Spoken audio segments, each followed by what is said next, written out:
Hello everyone and welcome back to Thorgiween, our week-long celebration of horror games. And you know, when you think of the phrase survival horror, the first game that's going to pop into a lot of people's minds is Resident Evil. And for good reason. That series is celebrating its 25th anniversary this year, and over the past 2.5 decades, Resident Evil has defined survival horror, and then redefined it again and again and again. And in all that time, Resident Evil has given us some beloved video game characters, some memorable lines, and some of the most frightening creatures to ever crawl out of our nightmares. But you know what that franchise has always been missing? Dinosaurs. Wait, didn't you fight a giant T-Rex in Resident Evil 6? I'm going to choose to continue ignoring Resident Evil 6 and pretend it didn't happen. Yes, today on Thorgiween, I let my Twitter followers choose from 4 non-Resident Evil Capcom horror games, and out of all the choices, you guys picked Dino Crisis. And I can't blame you for choosing it, because this series sits high atop Mount Capcom franchises we want to return but we know never will. Seriously, the second that the Resident Evil 2 remake hit, the number one thing I heard people asking was, so... Dino Crisis is next, right? No joke, I heard more people asking for a remake of Dino Crisis than a remake of Resident Evil 3. Maybe it's just because everyone naturally assumed that Resident Evil 3 was on the way, or maybe it's just because the fan base for this series is that strong.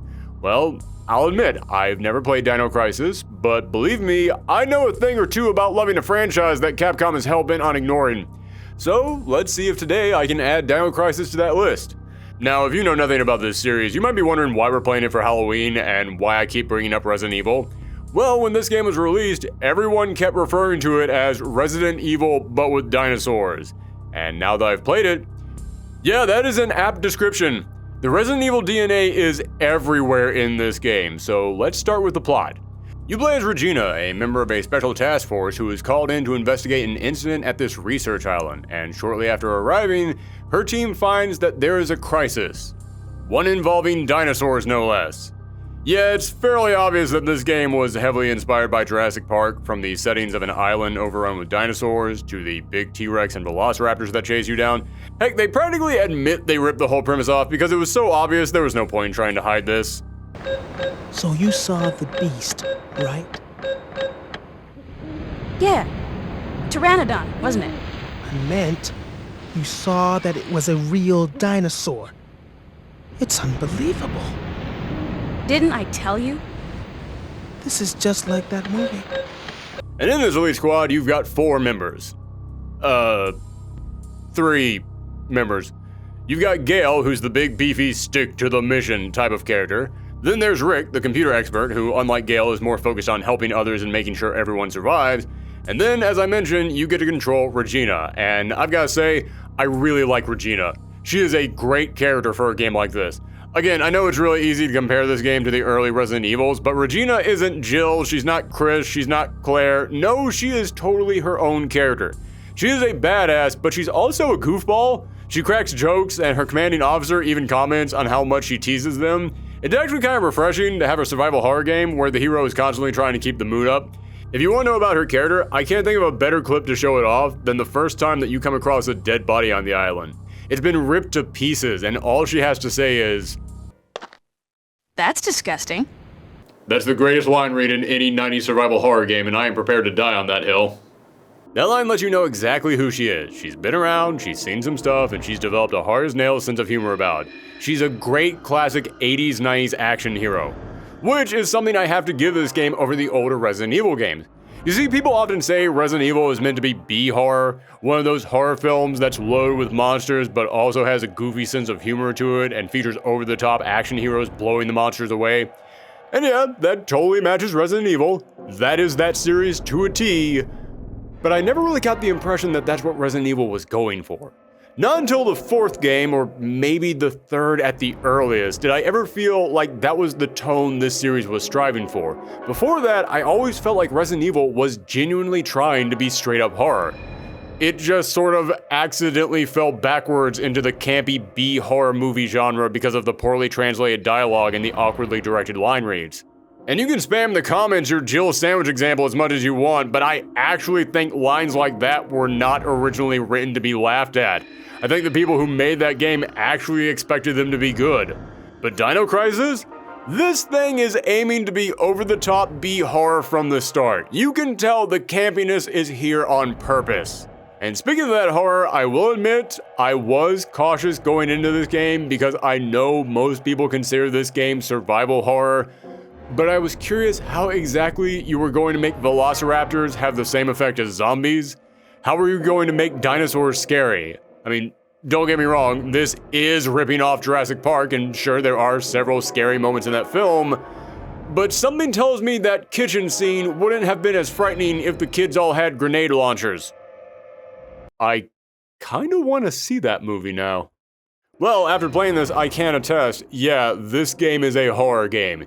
Even if giant lizards aren't the first thing that comes to your mind when you think of scary monsters, the way this game uses sound to let you know one of them is sneaking around every corner, the way the camera is constantly positioned to hide what's ahead of you, or even to make your eyes look in a direction so you assume something is about to jump out at you, yeah, it keeps you on edge.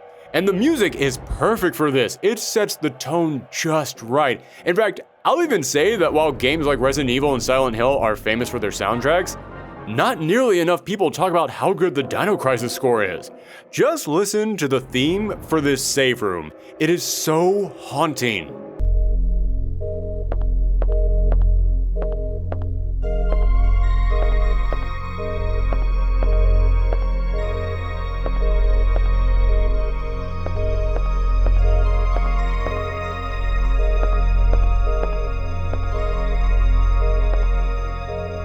In fact, speaking of the score, fun fact, a couple months ago, out of nowhere, Capcom announced they were going to be selling the Dino Crisis soundtrack on Steam, and it got everybody speculating that this meant that they might be porting that game over to that platform. It even had Dino Crisis trending on Twitter all day long.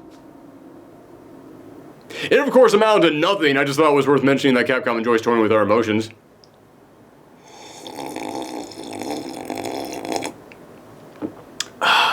That's some good sadness.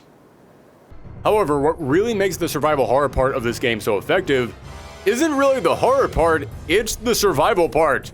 People always make a big deal about how much the old Resident Evil games used to starve you for ammunition, but it is nothing compared to this game. I remember early on in this game, I unloaded all my ammo into a couple dinosaurs because I thought, okay, I know ammo is supposed to be scarce, but I'm sure they balanced it out so that I'll find some when I need it. Yeah, I ended up running around for the next half hour without finding a single bullet. There was a solid chunk of this game where my gun was just for show. And the game almost seems to know how hard it is to find ammo, and they want to mock you for it. I found an upgrade for my handgun at one point in the game to make it more powerful, and I hadn't had any handgun ammo for the last hour, nor would I find any for another hour.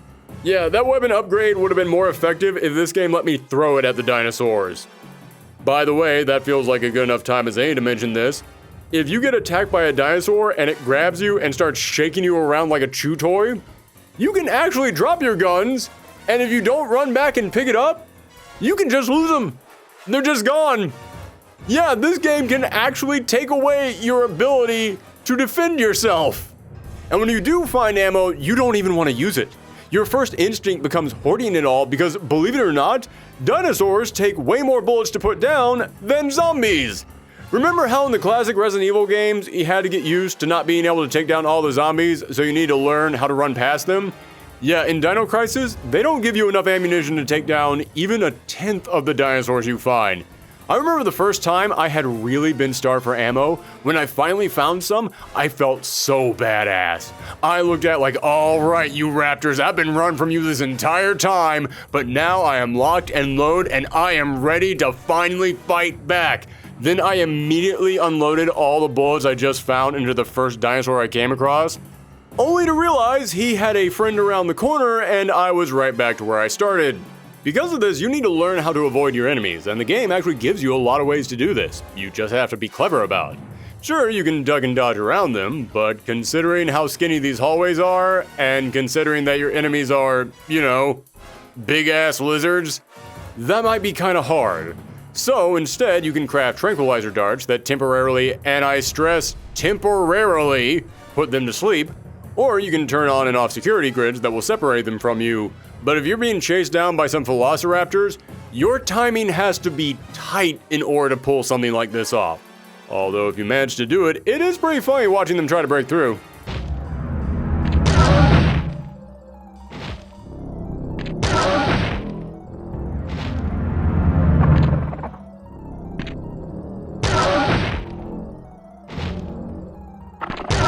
Yeah, I think Jurassic Park might have exaggerated how smart these guys are. You can also take advantage of their weakness to laser grids to run past them. Just wait until they bash their head into the beams, get knocked down, then quickly turn off the grid and book it past them like your life depends on it. Which, considering that this game has tank controls, is easier said than done. But speaking as someone who always used to groan at the very mention of tank controls, it's actually not that bad. Maybe I'm just getting better at those controls over the past couple years, but I was able to handle this. It didn't really bother me all that much. Now, even though the game doesn't give you a lot of supplies, it does give you plenty of chemicals that you can use to upgrade these supplies. Which does seem kind of counterintuitive to give you more upgrades to your items than said items.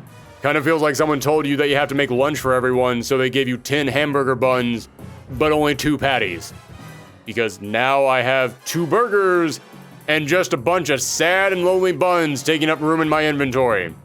But after you figure out how to use these upgrade materials, you realize some of them can actually duplicate some of the items in your inventory. It's actually pretty smart how they starve you for certain resources, but then they gave you items that could duplicate those resources, but only if you knew what you were doing. It actually shows that there's a lot more to this inventory system than you might think. But the main way that you'll end up gaining ammo and health in this game isn't from finding them scattered on the ground. No, instead, there will be special inventory containers throughout the facility, which is actually kind of a smart idea. Like, I know in Resident Evil it's supposed to be implied that the reason that you find ammo lying around is because someone else was in here before you and they got attacked by zombies and they end up dropping them when they were fighting off the monsters.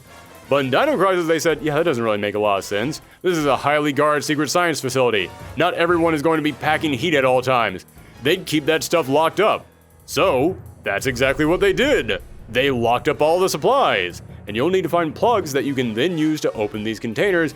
And while they're not that hard to find, it does give you another thing to keep track of, which in these old school survival horror games is kind of the point of your resource management. Now, you do have limited inventory space, but you can use the containers that you find to store your overstock. However, unlike the containers in Resident Evil, once you put an item in these cases, it is stuck in that one specific case. It does not teleport around the facility with you, which means before you drop off some ammo or healing items, you don't have to think about whether or not you need it now.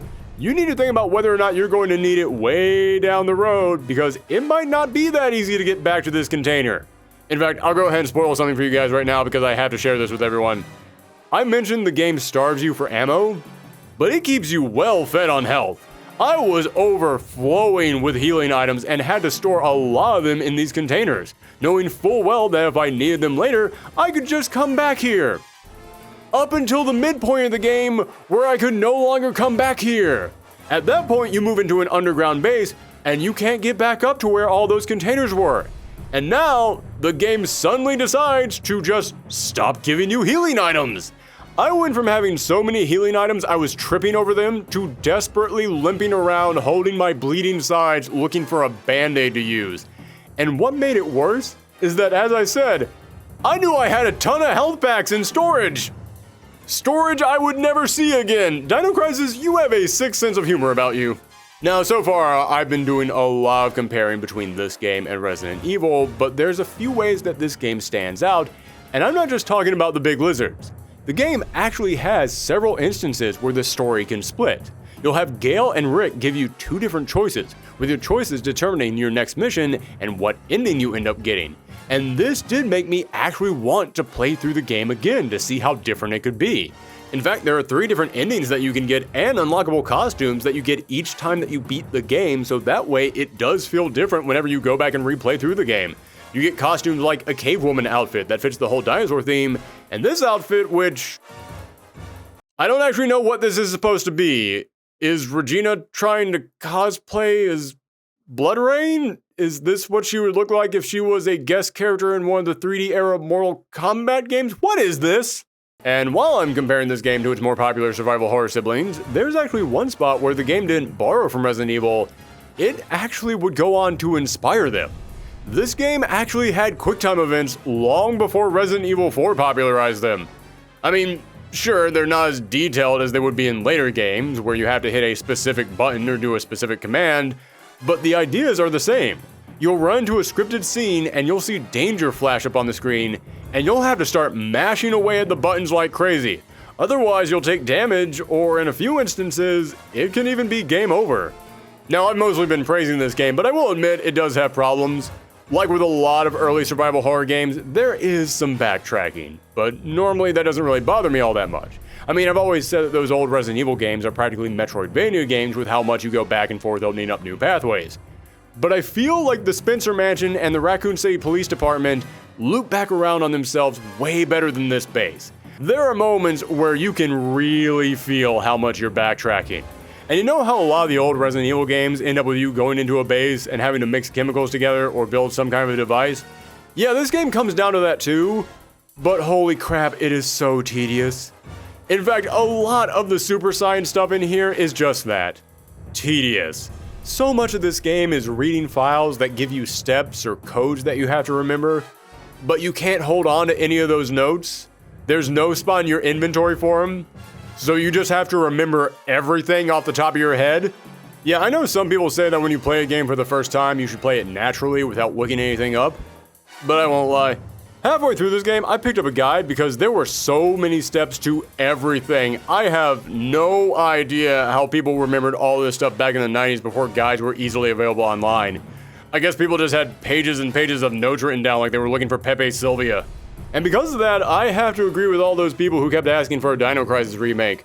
Not only would it be great to see all of this updated with those crisp RE engine graphics, but just doing a few little quality of life updates, like letting you keep all the notes that you find so you can reference them at any time, would improve this game dramatically. Also, it might need a remake so that way they can update some of the lingos and settings, because yeah, this thing is 90s from start to finish. No, literally, from start to finish. The very first thing that you hear in this game is, "You have mail." And then the thank you for playing screen that comes up after the credits says, "You've got mad skills." That screen might as well have Regina in a backwards baseball cap doing a kickflip on a skateboard. Actually, you know what? I take it back. Don't change a thing. In fact, make this more 90s because I want to see that image happen. So, there you have it, everyone. As I said, this was my first time playing this game, and yeah, I get why so many people love it. This game was great. It's got some wonderful set pieces, especially involving the T-Rex. It's got some really creative ideas, especially for the time that it came out. And Regina is an amazing character. She absolutely deserves to return. And speaking of returning, even if we don't get that remake that everyone's hoping for, this game at least deserves some kind of a modern-day port. Because right now, the only way that you can legally play this game is on the PS3 as part of the PS1 Classics Collection, and that's only going to exist until Sony tries to shut that whole thing down again. And mark my words, Sony will try and shut that whole thing down again. But as a big Capcom fan, I can say that I love this franchise and will add it to the list of games from them that I enjoyed and feel sad about the fact that they will never return again.